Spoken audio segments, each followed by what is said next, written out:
I'm tryna put you in the worst mood. P1 cleaner than your church shoes. Really point two just to hurt you. All red lamb just to tease you. What is the deal, beautiful people? It's your boy Ramon. Welcome back to Lifestyles Defined. And today we're talking about this beauty, the Olympus OMD EM10 Mark II. Yes, it is a mouthful to say, but my God, this is a dope camera. So as I alluded to in the first video where I pretty much announced after 2 days of use that this camera was my new street photography king, I've had a long time to play with it now. And you know what, I'm still head over heels impressed and in love with this camera. What a capable piece of technology, my God. So the premise here is simple, right? I did my street photography. I started out on a Sony NEX 5T, which I have right here. You can see this guy is small, compact, very nice little camera. Then I upgraded to a Sony A7S. I'm sorry, Sony A7 Mark II. And you know, that was going from an APS-C to a full frame. And the issue there I was having is, you know, the camera pretty much got me the images I want, but it was a lot to walk around with on a daily basis. You know, I live and work in New York City, so it was a lot to carry that A7 and this this lens. This thing's heavy, man. It may not look heavy, but it is, especially when you put it on a camera and then the camera's got the battery in it. Man, it was a nightmare. So that took me back to my NEX for the comfort of street photography and portability. And even when I travel for work, you know, I don't want to take my A7. I would take the NEX. And the issue I would run into there was the NEX was not good in low light, and that killed me. And I didn't want to invest any money in a low light prime, or I'm saying a prime with a wide aperture for the NEX, because it wouldn't solve the issue. You know, you're shooting prime, you need some sort of stabilization. So that led me on a search to go out there in the market and find a mid-range camera, something that was small, something that was compact, and something that had image stabilization. And I came up on this, the OMD EM10 Mark II. But there was a few other cameras in the run-in. It wouldn't have been the Sony A6000 or A6300, whatever it was at the time, because again, the image stabilization, the 5-axis stabilization was very important to me. I think there was a model from Fuji that was in there, but during that time in my research, I had actually purchased the camera that I'm shooting this review on right now, which is a Panasonic G7. And that led me directly to the Olympus, because the G7, the Panasonic and the Olympus, they share lenses. So any lenses I would buy in the Micro Four Thirds system would be interchangeable for me for video and photography. So that was a no-brainer. I pulled the trigger. I got this guy. I actually put it on the Christmas list, and the lady got it for me. And my God, what an amazing little camera. I know it's a lot, but I wanted to lay the groundwork as to why this camera was a choice for me, because there's so many other dope cameras and choices out there, but for me, this was it. I'm not doing much video, if any video at all on this, and that's a very interesting distinction to make, because the G7, which I'm shooting on, so much better at video, but that's not what's important to me for my day-to-day street photography camera. Also, this versus something like my A7, my Sony A7, the Olympus obviously wins because it's much smaller, and it enables me to stand out a lot less, you know. Sometimes I'd be doing street photography with this big, huge camera, this big lens. People just sort of look at you like, dude, what the hell? So that was a real thing. But yeah, the physical size of this camera is definitely one of, I would call it a feature that I love. And it's got this all metal body, and it's quite hefty versus the size. You look at it and then you pick it up and you go, whoa, I did not expect it to really really feel like that, right? And it does. It feels nice, and the design of it, I just love it. It's such an attractive camera, and especially you've got these big clear knobs on the top, and they're very easy to push, very easy to turn and dial in. If I had to choose, I would like one more knob for my ISO, but I can live with that. ISO is one of the things that, you know, I lastly adjust, so that was okay. But yeah, the size of this camera plus one of those collapsible lenses, which I actually do have one. It's what I'm shooting right now on the Panasonic. I think it's a 14 to 32 or something like that. That guy, it's a collapsible zoom lens, so when you turn it off or you collapse it, the camera is actually really pocketable. And I've heard people say that before. I'm like, yeah, whatever. These dudes got like jacket pockets the size of Texas, and no, this thing actually does fit. It can fit in your jacket pocket, and I thought that was pretty dope. I was very impressed by that. The look and feel of it, I just can't get enough. You know, I do hold it a little awkward. The grip is not as big as I'm used to, but it definitely, it's easy for me. I adjusted to how I hold it. I got the way I hold it now. It's fine. I really like the ergonomics of this camera. Talking about mirrorless cameras, which is what this is, Micro Four Thirds to be exact. One of the things that I have always hated about shooting Canon and so Nikon, I never really looked into it, is I felt like they were lacking certain features. It was like, guys, this is not 2001. Like, why don't we have touchscreens? And this guy, and let's be clear here, I had a touchscreen on my NEX, which I loved, by the way. I did not have a touchscreen on my A7, which was just perplexing to me. Like, I'm sorry, if I'm buying the pro model of something, then I expect to get all the features that the models below it has.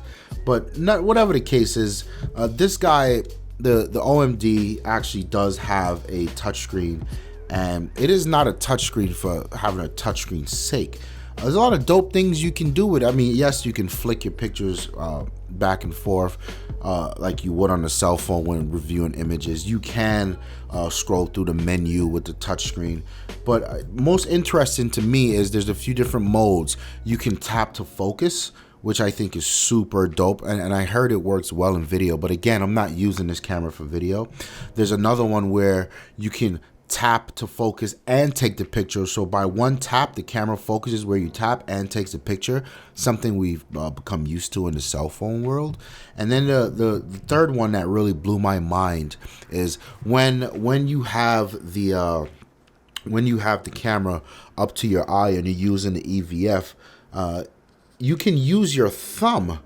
It's the weirdest thing to try to explain, but you can use your thumb to cycle through the focus grid and the focus points in the camera. That was so dope. I never even envisioned that being a feature, but that's something that when you use it, you're like, wow, that is interesting. It can almost be faster than using the focus ring on the manual focus ring on the lens. So that, I think, is a very dope feature, and I like to see in Olympus and Panasonic, by the way, has got a bunch of these really innovative features that it's like they're pushing the software boundary, and I really like that, man. That's something that's cool. It's nice to see them take advantage of the touchscreen in such a way. Speaking of the EVF, I don't have much qualms with the EVF. I mean, you know, I started getting serious with photography with the NEX, and that didn't have an EVF. I was just looking at the back of a touchscreen all day. I got my my A7, and I was like, oh wow, EVF is cool. And that's something that I would never go back to a DSLR, because you learn the value of seeing real-time exposure on how your image is going to be through a EVF. That's priceless. And here's the same deal. The EVF is clear. It gives all the information that the touchscreen does, and I don't have much of a problem. I don't notice much lag, and I'm sure there's some people that'll point out, oh, it's 0.645 seconds slower than a DSLR. Like, dude, I don't care. I'm not shooting sports photography. The EVF is fine. It's beautiful. It's bright. I can see what the hell's going on at night. That's all I care about. So we come down to the 5-axis image stabilization, or 5-axis stabilization. This was a huge deal to me. because, I live in New York, and during the winter months, I can get out at 6 o'clock, 7 o'clock from work, and it's pitch dark. And I still want to do some street photography. I still want to walk around and capture some things in the city. What the EVF does for me is, I can probably pull out about an 800 ISO with, I want to say, a 1/120th, maybe something lower, even like a 50th or 60th of a second. And this guy, will still capture the image. And I'm not shooting any fast lenses here. I got the kit lens. This is the 14-42, 3.5 to 5.6. So it's not the greatest lens for nighttime photography, but it still gets the job done. And this gets me so excited for when I actually do get ready to purchase the lenses, which I'll talk about a little later in the video, that this thing will be an absolute beast, and the 5-axis really gives me the confidence to hand hold at lower shutter speeds and get the shot. That was something that I was struggling with before with the NEX. So again, it just shows why for street photography, for what I needed this thing for, it is the right tool. So there are some elephants in the room. I went from an APS-C sensor to a full frame sensor. Now I'm rocking a micro four thirds sensor. And it's only a 16 megapixel camera, and people always say, well, the quality is not as good, yada yada yada. It's got its technical flaws, but what I find is, it was about relearning the camera again. Yes, there are things that we know. There's things about the crop factor.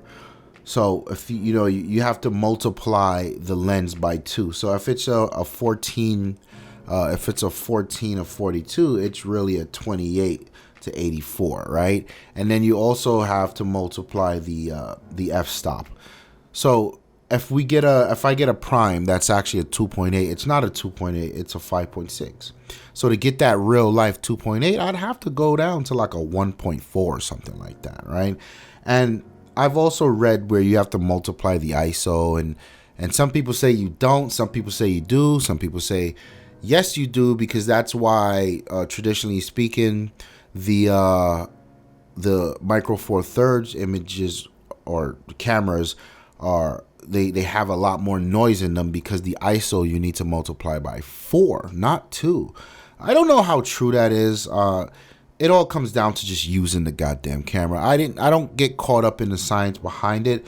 It's just about learning the camera. And for me, one thing I will say is on this kit 14-42, images are super sharp. I mean, I've probably gotten more sharp images out of this OMD than I have in my Sony.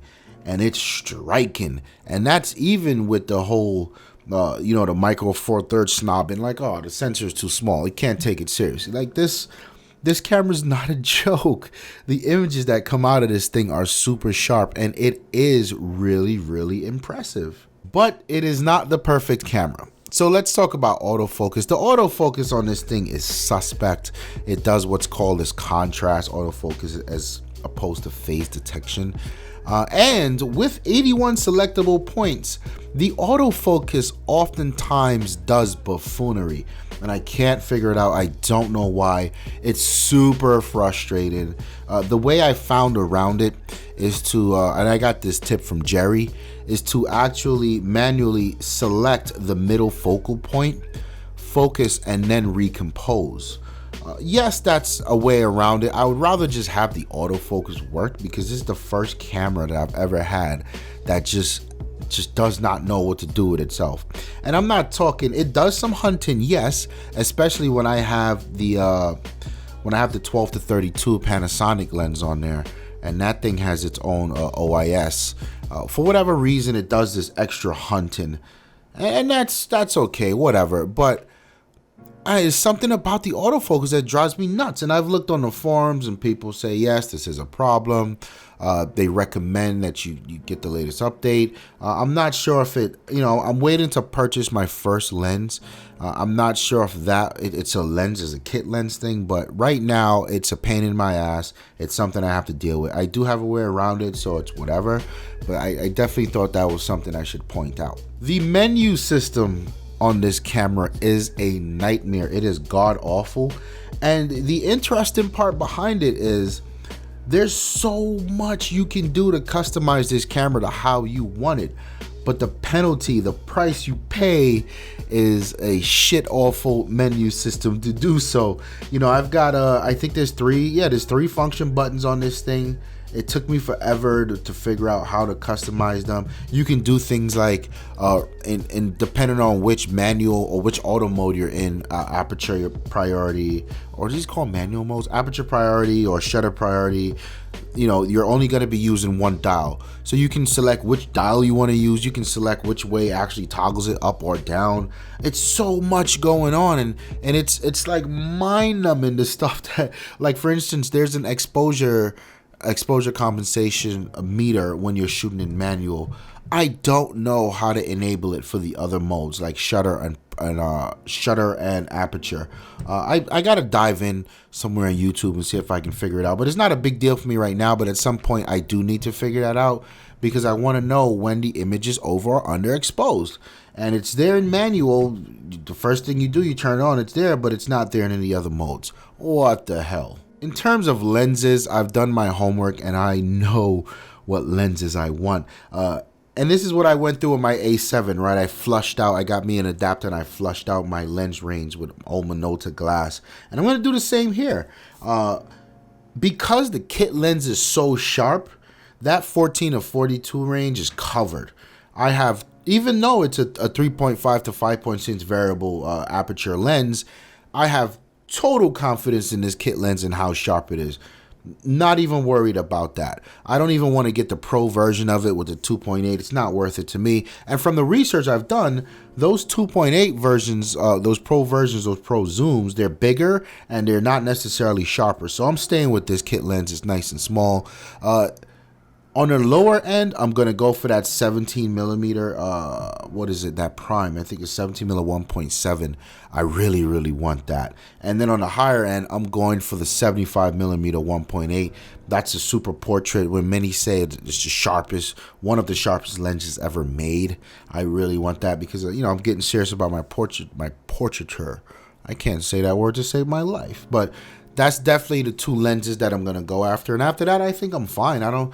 Maybe I'll get something a little wider, maybe like a fisheye. I've seen some 8 millimeters out there. I might pick one of those up for that extreme wide angle. But other than that, I think those are the two go-to lenses right now. And it's amazing. It's a whole new world for me to start to research, and people just say, you know what, for the money you spend for the Micro Four Thirds system, these lenses are sharp and they're cheap and they're small. That is super dope. That is good stuff. To end the review on a positive note, there's some very nice things about this camera I like. There's this live composite mode where what it does is you pretty much set the perfectly exposed image, and then you let the camera do the rest of the work. The shutter stays open, and it adds any additional light to the base image. So if you picture something like a thunderstorm, you set the overall image, and then every streak of lightning that comes down, it adds it to the image. So at the end of that image, however long you want, you could run it for 10 minutes, 3 minutes, 5 minutes, 20 minutes, however long you run that. At the end of it, you'll get all the streaks of lightning. So that I thought was super dope. It has silent shutter. Silent shutter is one of those dangerous things where you need to watch out in low light, because you can get banded in your image, which is that line across it. But the silent shutter mode here, I haven't encountered that, and it's been really good, especially when you're on that scumbag photography. You're taking pictures of people inside you don't want them to know. It's got a high shutter speed. It can go up to like 1/1 1/16,000th of a second, which is ridiculous. And what that does, I can get up to like 8.5 shots a second. And I particularly like that for street photography because I compose the shot and I capture 3 or 4 or 5, maybe 6 shots at a time. And that gives me the confidence that when I get home, I'm gonna have at least 2 to 3 really razor sharp images to work with. So I really like that. It's got a focus bracketing mode, which I haven't played yet. I'm looking forward to getting into that. Focus bracketing can be dope, and that's how you get tack sharp images from back to front. I got to do some more research on that. I do use regular bracketing, so it's how you get your HDR modes, your HDR images to look nice and whatnot. But I mean, as a whole, this camera is a complete win. I definitely recommend it for anyone looking for a mid-range camera, or any heavy enthusiasts or pro photographers looking for just a travel companion, man. These guys are serious, and I wish people would take Micro Four Thirds more serious, because they are the photo snobs in the world who haven't used it. And they, despite what you may think, you need to use something before you form your opinion. It's always that way. And I get why people look at numbers and they get their technical speak about it. And they're like, nah, no way. You might want to use this. If you can get your hands on one of these guys, it's definitely worth it. But anyway, I hope you guys enjoyed the review. Don't forget to like the video. And before I go, this is going to be the last photography video that you're going to see on the main Lifestyles Defined channel. I want you guys to head over, hit the comments below, head over to our photography focus channel where we do all of this stuff all day long. Subscribe to that. And if you guys aren't familiar, if you're on the photography channel, you're seeing this and you're like, wait, what is he talking about, main channel? Look in the description. Look in the links in the description. We've got channels for photography, sneakers, watches, all of that stuff. On the main channel is all about technology. We got an Ignorant Gamers, all about gaming. So yeah, join the community. It's a really dope community, tightly knit, very vocal. Join in, have some fun with us. Like the video if you like it. Don't forget to subscribe. Plenty more content coming, and if you will, there's a bell next to that subscribe button that lets you be the first to know when our videos are live. My name is Ramon, and I'm out of here. Peace. From the deep forest into the sun.